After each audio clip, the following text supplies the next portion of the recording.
আজকে আমরা জানব প্রথম অধ্যায়ের ক্লাস 12-এর প্রথম অধ্যায়ের অবরোহ যুক্তির বৈশিষ্ট্য, আরোহ যুক্তির বৈশিষ্ট্য, অবরোহ যুক্তি কী এর বৈশিষ্ট্য, আরোহ যুক্তি কী এর বৈশিষ্ট্য, আর অবরোহ আর আরোহ যুক্তির মধ্যে কী কী পার্থক্য আছে সেই ব্যাপারে জানব। তো অবরোহ যুক্তিটা আসলো কোথা থেকে? তোমরা এর আগের ভিডিওতে দেখেছো যুক্তিকে প্রধান দুই ভাগে ভাগ করা হয়। যুক্তিকে প্রধান দুটি ভাগে ভাগ করা হয়। একটা হচ্ছে অবরোহ যুক্তি, ইংরেজিতে যেটাকে ডিডাকটিভ লজিক বলা হয়, ডিডাকটিভ আর্গুমেন্ট, আর একটা হচ্ছে আরোহ যুক্তি, ইংরেজিতে একে বলা হয় ইন্ডাকটিভ আর্গুমেন্ট বা আরোহ যুক্তি। এবার আজকে আমরা আসছি এই অবরোহ যুক্তি নিয়ে আলোচনা করতে। অবরোহ যুক্তি কাকে বলে? তার আগে একটা অবরোহ যুক্তির উদাহরণ নিয়ে নিই। অবরোহ যুক্তির দুটো বাক্য নিয়েও হয়, আবার তিনটা বাক্য নিয়েও হয়। প্রথমে আমরা এমন একটা উদাহরণ নিচ্ছি যেটাতে দুটো বাক্য আছে। যেমন কোনো মানুষ নয় অমর, অতএব কোনো অমর ব্যক্তি নয় মানুষ। এটা একটা অবরোহ যুক্তির উদাহরণ। আর একটা অবরোহ যুক্তির উদাহরণ নিই। যেমন সকল সৈনিক হয় সাহসী যদু হয় সৈনিক বা একজন সৈনিক, অতএব যদু হয় সাহসী। এই দুটো হচ্ছে অবরোহ যুক্তির উদাহরণ। এবার অবরোহ যুক্তি কাকে বলে চলো দেখি, জানার চেষ্টা করি। যে যুক্তিতে একটি বা একের বেশি হেতুবাক্য থেকে এমন একটা সিদ্ধান্ত অনিবার্যভাবে নিঃসৃত হয় যে সিদ্ধান্তটা হেতুবাক্য থেকে বেশি ব্যাপক হয় না, তাকে বলা হয় অবরোহ যুক্তি। তাহলে কী কী জিনিস জানলাম? একটা জিনিস বলা হচ্ছে যে যুক্তিতে একটি বা একের বেশি, অবরোহ যুক্তিতে একটা হেতুবাক্য থেকেও সিদ্ধান্ত বেরোতে পারে, আবার একের বেশি হেতুবাক্য থেকেও সিদ্ধান্ত বেরোতে পারে। সেই জন্য বলা হচ্ছে যে যুক্তিতে একটি বা একের বেশি হেতুবাক্য থেকে সিদ্ধান্তটা অনিবার্যভাবে নিঃসৃত হয় যে সিদ্ধান্তটা হেতুবাক্য থেকে বেশি ব্যাপক হয় না। তাহলে একটা ব্যাপার জানলাম যে সিদ্ধান্তটা একটি বা একের বেশি হেতুবাক্য থেকে নিঃসৃত হয় বা বেরিয়ে আসে। কীরকমভাবে বেরিয়ে আসে? অনিবার্যভাবে বেরিয়ে আসে। অনিবার্য বা আবশ্যিকভাবে বেরিয়ে আসে।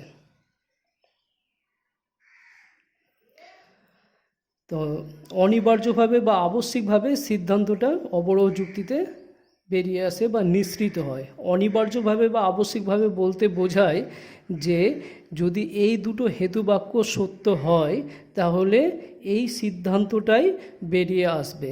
এই হেতুবাক্যটা যদি সত্য হয় তাহলে এই সিদ্ধান্তটাই বেরিয়ে আসবে, আর কোনো সিদ্ধান্ত বেরিয়ে আসতে পারবে না।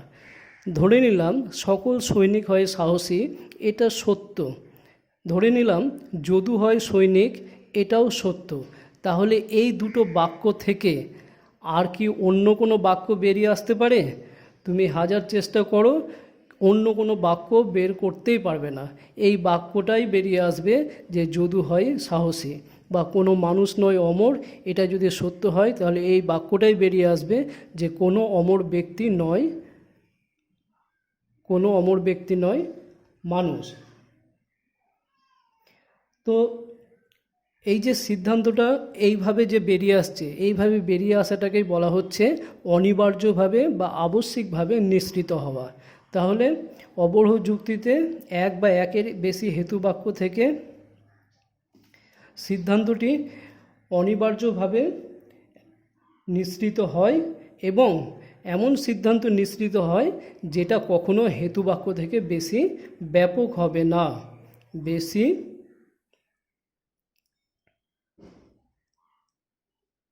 ব্যাপক হবে না। এখানে ব্যাপক মানে হচ্ছে বিস্তৃতি। সিদ্ধান্তে, অবরোহ যুক্তির সিদ্ধান্তে যা বলা হবে সেটা সবসময় অবরোহ যুক্তির হেতু বাক্যগুলো থেকে বেশি বলা হয় না, কম বলা হয় কিংবা সমান বলা হতে পারে, কিন্তু কখনো বেশি বলা হবে না। এখানে দেখো কোনো মানুষ নয় অমর, কোনো মানুষের সম্পর্কে বলা হচ্ছে যে তারা অমর নয়। এখানেও কোনো অমর ব্যক্তির সম্পর্কে বলা হচ্ছে যে কোনো অমর ব্যক্তি নয় মানুষ। তাহলে এখানে সিদ্ধান্তে কিন্তু কখনো এই হেতুবাক্য থেকে বেশি বলা হচ্ছে না। আবার এখানে দেখো সকল সৈনিকের ব্যাপারে বলা হচ্ছে এবং এখানে একজন সৈনিকের ব্যাপারে বলা হচ্ছে, এখানেও একজন সৈনিকের ব্যাপারে বলা হচ্ছে সিদ্ধান্তে। তো এই সিদ্ধান্তটা এই হেতুবাক্যের সমান ব্যাপক। এখানেও একজন মানুষ সম্পর্কে বলা হচ্ছে, এখানেও একজন মানুষ সম্পর্কে বলা হচ্ছে, কিন্তু এই সিদ্ধান্তটা এই হেতু বাক্যে তো সকল সৈনিক সম্পর্কে বলা হচ্ছে, তো সকল সৈনিকের থেকে বেশি কিছু কিন্তু এখানে বলা হচ্ছে না। এখানে সকল সৈনিকের ব্যাপারে বলা হচ্ছে আর এখানে একজন সৈনিকের ব্যাপারে বলা হচ্ছে। এই জন্য বলা হচ্ছে অবরোহ যুক্তির সিদ্ধান্ত কখনো হেতু বাক্য থেকে বেশি ব্যাপক হবে না, কিন্তু সমান ব্যাপক হতে পারে। এই হেতু বাক্যের সঙ্গে এটা সমান, কিন্তু এই হেতু বাক্যের তুলনায় এটা কম। তাহলে অবরোহ যুক্তির সিদ্ধান্তে সবসময় হেতুবাক্যের থেকে বেশি কিছু বলা হবে না, কম বলা হবে কিংবা সমান বলা হবে। এটা গেল অবরোহ যুক্তির সংজ্ঞা সম্পর্কে একটা সংক্ষিপ্ত আলোচনা। এবার এখান থেকে অবরোহ যুক্তির কিছু বৈশিষ্ট্য তোমরা পেয়ে যেতে পারবে। প্রথমে বলা হচ্ছে এই সংজ্ঞা থেকে অবরোহ যুক্তির বৈশিষ্ট্য তোমরা নিজে নিজে বের করতে পারবে। অবরোহ যুক্তিতে কি হয় যে সিদ্ধান্তটা একটা বা একের বেশি হেতু বাক্য থেকে অনিবার্যভাবে নিঃসৃত হয়, এটা তোমরা সংজ্ঞার মধ্যে পড়লে, তাহলে এটা একটা বৈশিষ্ট্য হয়ে গেল। দুই, অবরোহ যুক্তিতে যে সিদ্ধান্তটা বের হয় সেই সিদ্ধান্তটা কখনো হেতু বাক্য থেকে বেশি ব্যাপক হয় না, 2 নম্বর বৈশিষ্ট্য। 3, এবার কিছু আমরা নতুন কিছু জানবো অবরোহ যুক্তি সম্পর্কে। অবরোহ যুক্তিতে বৈধ, অবৈধ, শুদ্ধ, অশুদ্ধ এই কথাগুলো ব্যবহার করা হয়। মনে রাখতে হবে যুক্তি কখনো সত্য বা মিথ্যা হয় না, যুক্তি হবে বৈধ বা অবৈধ, শুদ্ধ বা অশুদ্ধ। তাহলে এটা একটা বৈশিষ্ট্য অবরোহ যুক্তির, যে অবরোহ যুক্তির ক্ষেত্রে আমরা বৈধ, অবৈধ, শুদ্ধ, অশুদ্ধ এই কথাগুলো ব্যবহার করব, সত্য মিথ্যা ব্যবহার করব না। যুক্তির মধ্যে যে বচনগুলো থাকে সেই বচনগুলো সত্য বা মিথ্যা হতে পারে, অর্থাৎ বচনের গুণ হচ্ছে সত্য বা মিথ্যা হওয়া, আর যুক্তির গুণ হচ্ছে বৈধ বা অবৈধ হওয়া। 3 নম্বর বৈশিষ্ট্য গেল। 4 নম্বর বৈশিষ্ট্য খুব ইম্পর্টেন্ট বৈশিষ্ট্য, বলা হচ্ছে অবরোহ যুক্তিতে আকারগত সত্যতা দেখা হয়, বস্তুগত সত্যতা দেখা হয় না। সত্যতা হচ্ছে 2 রকম, একটা আকারগত সত্যতা, একটা বস্তুগত সত্যতা। যুক্তির মধ্যে যে বচনগুলো ব্যবহার করা হয় সেই বচনগুলোর বিষয়ের সঙ্গে যদি বাস্তবের মিল থাকে তাহলে সেই ব্যাপারটাকে বলা হয় বস্তুগতভাবে সত্য, আর যদি বচনের মধ্যে যে বিষয়গুলো উল্লেখ করা থাকে সেই বিষয়ের সাথে যদি বাস্তবের মিল না থাকে তাহলে সেটাকে বলা হয় বস্তুগতভাবে মিথ্যা। এই বাস্তবের সাথে মিল দেখা, এই ব্যাপারটাকে বলা হচ্ছে বস্তুগত সত্যতা। আর আকারগত সত্যতা কি? একটা যুক্তি তার নিয়ম মেনে তৈরি হচ্ছে কি না, নিয়ম মেনে তৈরি হওয়াটাকে বলা হয় আকারগতভাবে সত্যতা। তো আরও অবরোহ যুক্তিতে আকারগত সত্যতা দেখা হয়, অর্থাৎ অবরোহ যুক্তিতে দেখা হয় যে সিদ্ধান্তটা হেতুবাক্য থেকে নিয়ম মেনে তার যা যা যা নিয়ম আছে সেই নিয়মগুলো মেনে সিদ্ধান্তটা গঠিত হয়েছে কিনা এটাই দেখা হয়। যুক্তির মধ্যে কি বলা হলো সেটা বাস্তবে সত্য না মিথ্যা সেটা দেখা হয় না, সেটা দেখা হয় আরোহ যুক্তির ক্ষেত্রে। অবরোহ যুক্তির ক্ষেত্রে শুধু আকারগত সত্যতা দেখা হয়। এরপরের বৈশিষ্ট্য, অবরোহ যুক্তির সিদ্ধান্তটা যেহেতু হেতুবাক্য থেকে অনিবার্যভাবে নিঃসৃত হয়, সেহেতু অবরোহ যুক্তির সিদ্ধান্তটা কিন্তু নিশ্চিত হতে পারে। তাহলে এগুলোই হলো বৈশিষ্ট্য। আরও একটা বৈশিষ্ট্য আছে যে একটা বৈধ অবরোহ যুক্তির যদি দুটো হেতুবাক্য সত্য হয়ে যায় তাহলে তার সিদ্ধান্তটা অবশ্যই সত্য হবে। যদি বৈধ অবরোহ যুক্তির হেতুবাক্যগুলো সত্য হয় তাহলে তার সিদ্ধান্ত সত্য হবে, মিথ্যা হতে পারবে না। দেখে নাও, সকল সৈনিক যদি সাহসী হয়, এটা যদি সত্য হয়। যদু যদি একজন সৈনিক হয়, এটাও যদি সত্য হয়, তাহলে যদু হয় সাহসী, এই যে সিদ্ধান্তটা বেরোবে এই সিদ্ধান্তটা তো সত্য হতেই হবে। এটা সত্য না হয়ে উপায় নেই, মিথ্যা হতে পারবে না। তাহলে অবরোহ যুক্তির কাকে বলে, অবরোহ যুক্তির বৈশিষ্ট্য সম্পর্কে পড়লাম। আরও একবার বলে দিই, অবরোহ যুক্তি কাকে বলে? যে যুক্তিতে এক বা একের বেশি হেতুবাক্য থেকে অনিবার্যভাবে এমন একটা সিদ্ধান্ত নিঃসৃত হয় যে সিদ্ধান্তটা কখনো যুক্তিবাক্য থেকে বেশি ব্যাপক হয় না, তাকে অবরোহ যুক্তি বলে। অবরোহ যুক্তির 4-5টা বৈশিষ্ট্য জানলাম। এবার আমরা চলে আসছি আরোহ যুক্তিতে। আরোহ যুক্তি কাকে বলে?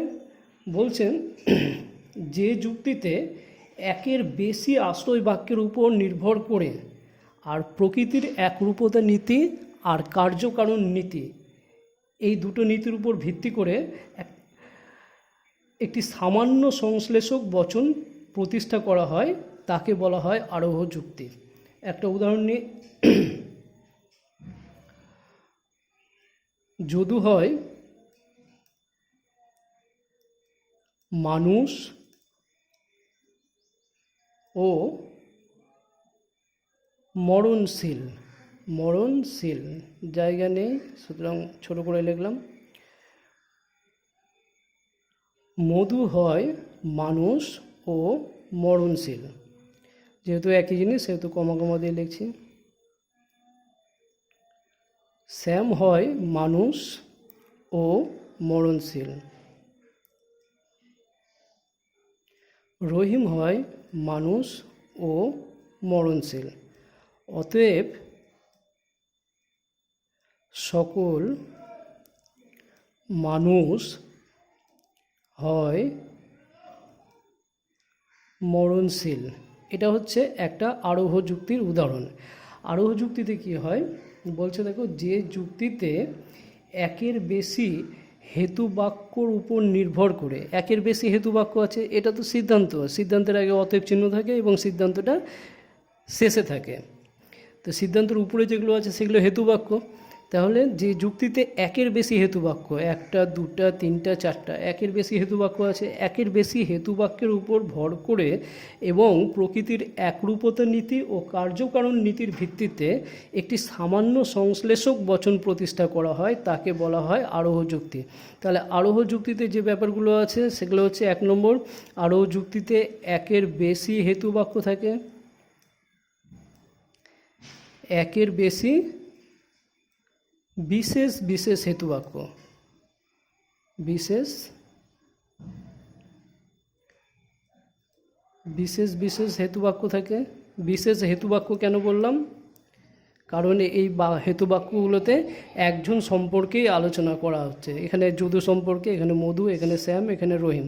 তাহলে প্রত্যেকটা হেতুবাক্যে যেহেতু একজন সম্পর্কে বলা হচ্ছে সেহেতু এগুলো হলো এক একটা বিশেষ হেতুবাক্য। তাহলে আরোহ যুক্তিতে একের বেশি বিশেষ বিশেষ হেতুবাক্য থাকে। 2, আরোহ যুক্তিতে দুটো নীতিকে কাজে লাগিয়ে সিদ্ধান্ত তৈরি করা হয়। একটা হচ্ছে প্রকৃতির একরূপতা নীতি, আর একটা হচ্ছে কার্যকারণ নীতি। তো প্রকৃতির একরূপতা নীতিটা কি?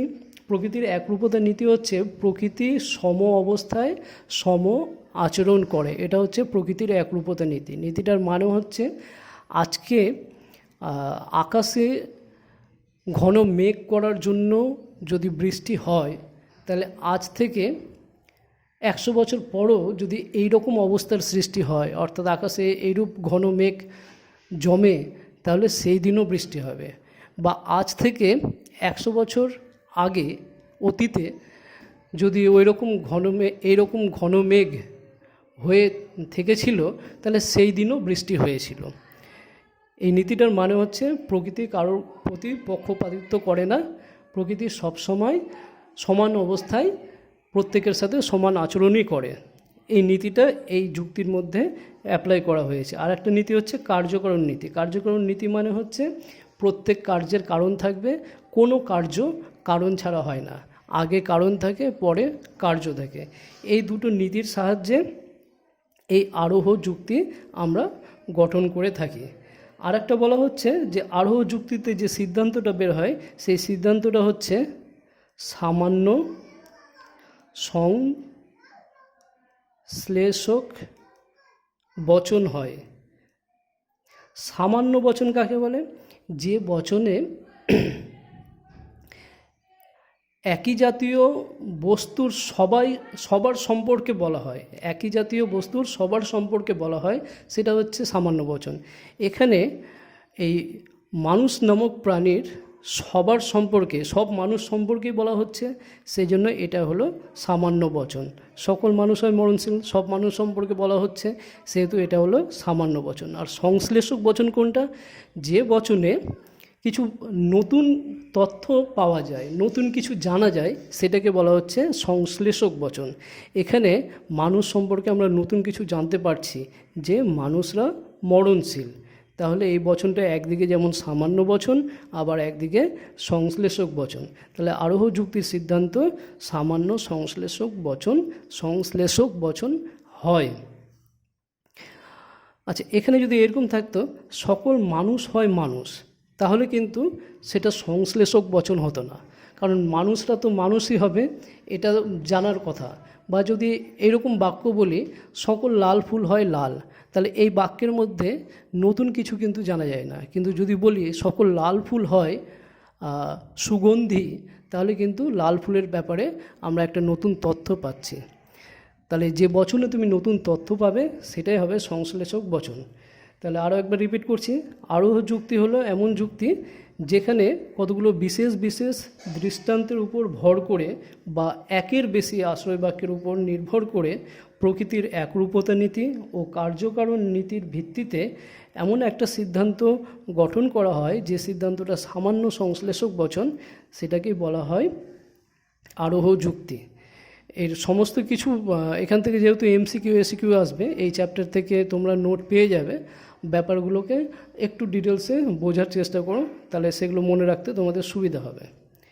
তাহলে আমরা অবরোহ যুক্তি কী, আরোহ যুক্তি কী এই সম্পর্কে জানলাম, এদের অবরোহ যুক্তির বৈশিষ্ট্য জেনেছি, এবার আরোহ যুক্তির বৈশিষ্ট্য জানবো। তো এই সংজ্ঞা থেকে তুমি আরোহ যুক্তির বৈশিষ্ট্য বলে দিতে পারবে। 1 নম্বর বৈশিষ্ট্য, আরোহ যুক্তিতে একের বেশি বিশেষ বিশেষ হেতুবাক্য থাকে। 2, আরোহ যুক্তির সিদ্ধান্তটা একটি সামান্য সংশ্লেষক বচন হয়।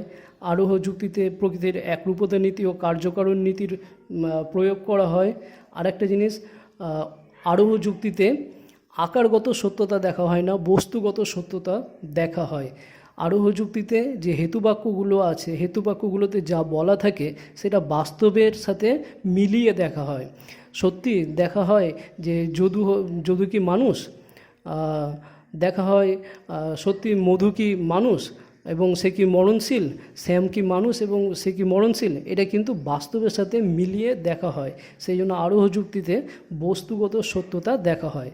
আর আরোহ যুক্তির সিদ্ধান্তটা কিন্তু হেতুবাক্য থেকে আবশ্যিকভাবে বেরিয়ে আসে না, যেটা অবরোহ যুক্তির ক্ষেত্রে হয়। আরোহ যুক্তির সিদ্ধান্ত কিন্তু অবরোহ যুক্তি থেকে আবশ্যিকভাবে বেরিয়ে আসে না। কেন বেরিয়ে আসে না? কারণ আরোহ যুক্তির সিদ্ধান্তটা কিন্তু এই হেতুবাক্যগুলোর মধ্যে লুকানো অবস্থায় থাকে না। কেন থাকে না? কারণ এখানে তুমি 4টা দৃষ্টান্ত নিয়েছো, 4জন মানুষকে মরতে দেখে তুমি সকল মানুষ সম্পর্কে কিন্তু বলতে পারো না। সেই জন্য আরোহ যুক্তির হেতুবাক্য আর সিদ্ধান্তের মাঝখানে কিন্তু একটা গ্যাপ থেকে যায়। এই গ্যাপটাকে বলা হচ্ছে আরোহমূলক লাভ বা ঝুঁকি। দার্শনিক বেন এই ঝুঁকিটাকে নাম দিয়েছেন আরোহ অনুমান সংক্রান্ত লাভ বা ঝুঁকি। এটা আরোহ যুক্তির একটা বৈশিষ্ট্য, অন্যতম বৈশিষ্ট্য, যে আরোহ যুক্তিতে একটা আরোহ সংক্রান্ত লাভ বা ঝুঁকি দেখা যায়। কেন লাভ বলা হচ্ছে এটাকে বা ঝুঁকি বলা হচ্ছে? কারণ তুমি 4টা মানুষকে মরতে দেখে তুমি সেখান থেকে লাভ দিয়ে সকল মানুষ সম্পর্কে তুমি একটা কমেন্ট করছো যে সকল মানুষ মরণশীল। তাহলে এটা একটা জাম্প করা হচ্ছে বা লাভ দেওয়া হচ্ছে। আবার এটা একটা ঝুঁকি। 4টা মানুষকে দেখে কিন্তু তুমি 100% শিওর হয়ে বলতে পারো না যে সকল মানুষ মরণশীল। যেমন ধরো সুজাপুর হাই স্কুলের ক্লাস 12-এর 1 নম্বর ছাত্রের হাতের লেখা দেখলাম ভালো এবং সে পড়াশোনায় ভালো। সুজাপুর হাই স্কুলের এইচএসের 2 নম্বর ছেলেটার হাতের লেখা ভালো এবং সে পড়াশোনায় ভালো। এইভাবে কয়েকটা ছেলের হাতের লেখা ভালো এবং তাদের পড়াশোনায় ভালো হতে দেখে আমি যদি সুজাপুর হাই স্কুলের ক্লাস 12-এর সব ছাত্রছাত্রী সম্পর্কে বলি যে তারা সবাই পড়াশোনায় ভালো, তাহলে সেটাতে কিন্তু একটা রিস্ক থেকে যাচ্ছে। কয়েকজনকে দেখে আমি সবার সম্পর্কে 100% শিওর হয়ে কিছু বলতে পারি না। তাহলে এখানে আরোহ যুক্তিতে একটা লাভ দেখা যায়, আর এই লাভটাকেই নাম দেওয়া হয়েছে আরোহ সংক্রান্ত লাভ। এছাড়া আরোহ যুক্তিতে কিন্তু বৈধ অবৈধ শব্দগুলো ব্যবহার করা হয় না। এখানে সম্ভাব্য, তারপর ভালো মন্দ, সবল দুর্বল, এই কথাগুলো আরোহ যুক্তিতে ব্যবহার করা হয়। তো ভিডিও বড় হয়ে যাচ্ছে, এখানেই শেষ করছি। এর পরের ভিডিওতে আমরা অবরোহ আর আরোহ যুক্তির মধ্যে পার্থক্য নিয়ে আলোচনা করব।